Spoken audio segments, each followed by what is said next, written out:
With the heat wave forecast coming up within the next few days, it's important to know how to prepare, know what to avoid, and how to care for others during this extreme period of abnormally unsafe weather.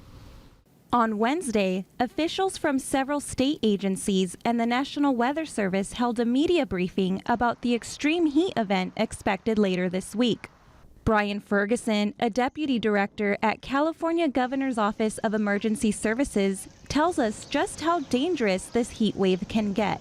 One of the things I want to emphasize off the top of this presentation is that extreme heat is a killer. More than any disaster we face, we see more fatalities from heat. The state has actually activated phase 2 of our emergency extreme temperature response plan. Ferguson also said cooling centers are open statewide, and a link to these cooling centers can be found on the Cal OES website that will be continuously updated throughout the day. Officials said this upcoming heat wave could rival some of the worst this area has ever seen.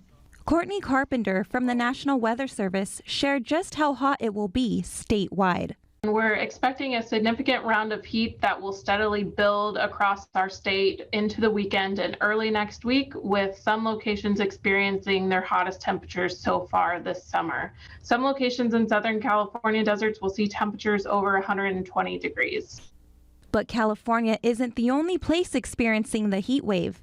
Tom Frieders, a warning coordination meteorologist at the National Weather Service Phoenix, tells us that temperature records could be broken throughout the U.S. within the next few days. So as this heat builds all across the southwest U.S., we're looking at potential daily records for high temperatures being broken from California to the west through Arizona all the way into West Texas. So it's a really significant expansion of the heat, and daily records could be broken, and it looks like the peak of the heat looks to be coming in Friday through next Monday, and that's when a lot of records will be in jeopardy.